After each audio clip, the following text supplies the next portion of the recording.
Okay, so I'm just going to make a quick video. This is a 2015 Subaru Forester. I'm changing the spark plugs in it, and I noticed there was a few different videos online showing how to do this. So people are kind of struggling with this. I realized that there's very little clearance. So this video is all about just showing a little bit of I guess a life hack or whatever. See this small piece of hose here, I'm gonna guess 6 to 7 inches long, just big enough that the spark plug can tightly fit in the end.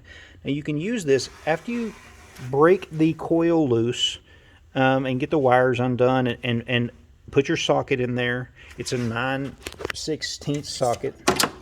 You can use standard socket or a spark plug socket if you have one. The little rubber grommet in there would help you keep from breaking your spark plug.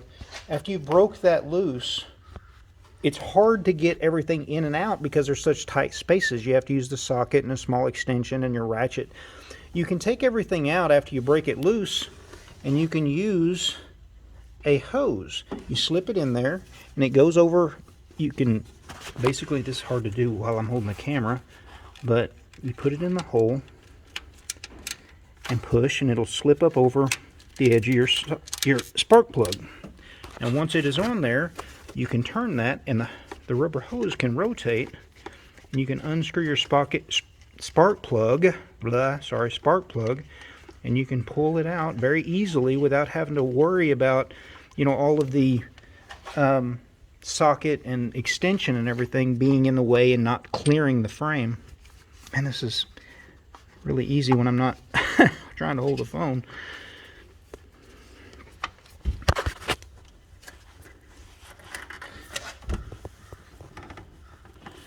I've already done the other side. I've actually even already done the front one here. This is the last one, and I just thought I would share this little hack with y'all because it does make things a lot easier to get things in and out. You can put in the new spark plug the exact same way.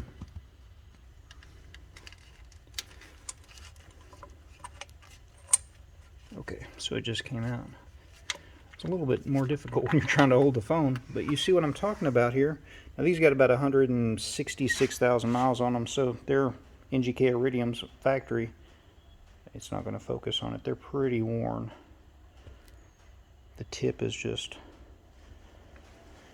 barely there. Now these are my new ones.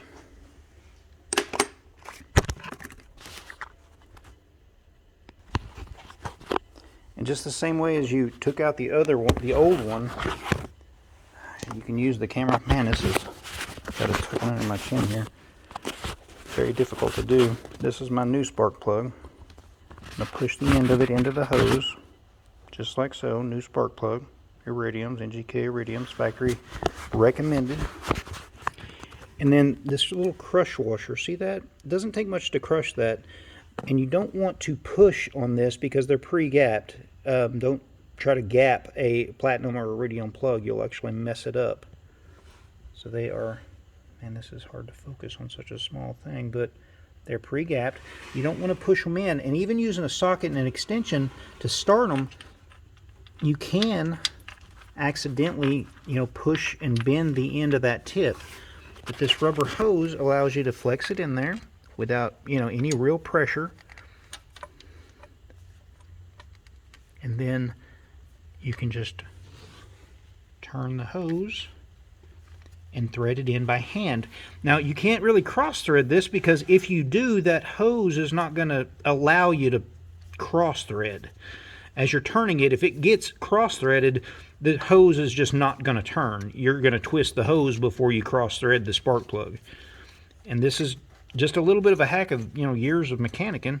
When it's hard to reach a spark plug, or if it's hot and the exhaust manifold of a V8 or whatever is right there next to the spark plug and it's burning you, you can just use a hose, just a piece of old hose around the shop, and pull it out, and there you go. It's threaded in.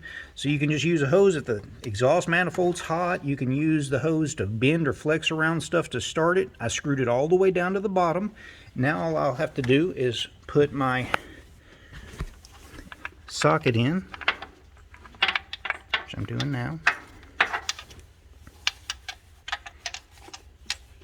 I'll put my extension in, 3-inch extension.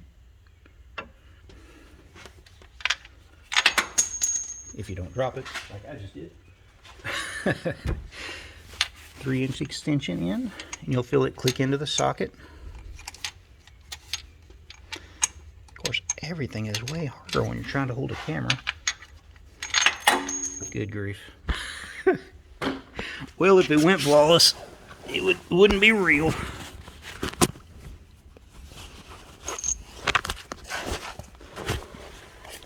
Okay. Third time is the charm. Okay, so now the socket and extension is in.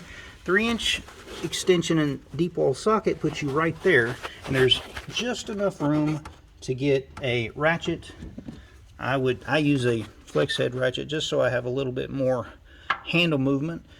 This is just a Harbor Freight special. That's nothing like, you know, special fancy snap or nothing. Also have this as a Harbor Freight. Now that's a little thinner head, so if you have something like this, that gives you even a little bit more room. So then you just tighten it down till you feel that crush washer crush down. Now you can generally feel that, but I think the torque specifications is around 13 to 15 pounds. It's not really a lot of force. This is aluminum. Those are fine threads. You don't really want to you don't really want to pull the thread on it or over tighten it. You'll feel that little crush washer crush down. Or if you can't really put, say, here's a standard, you know, snap-on torque wrench. The head is too big. You normally you don't have room to get a torque wrench in there. You can in this situation, but I mean, it's really tight. So if you can't get a torque wrench in there or don't have a torque wrench, you can even put a torque wrench in a vise and just kind of feel what 13 pounds feels like. You can clamp it into a vise and feel what 13 pounds feels like, and then you can just adjust that to your handle or adjust that to your regular ratchet. The hose was really the main little hack I wanted to share with you. Getting things in and out is a lot easier if you just use a little piece of, like, I think it's gas line or 3/8 hose.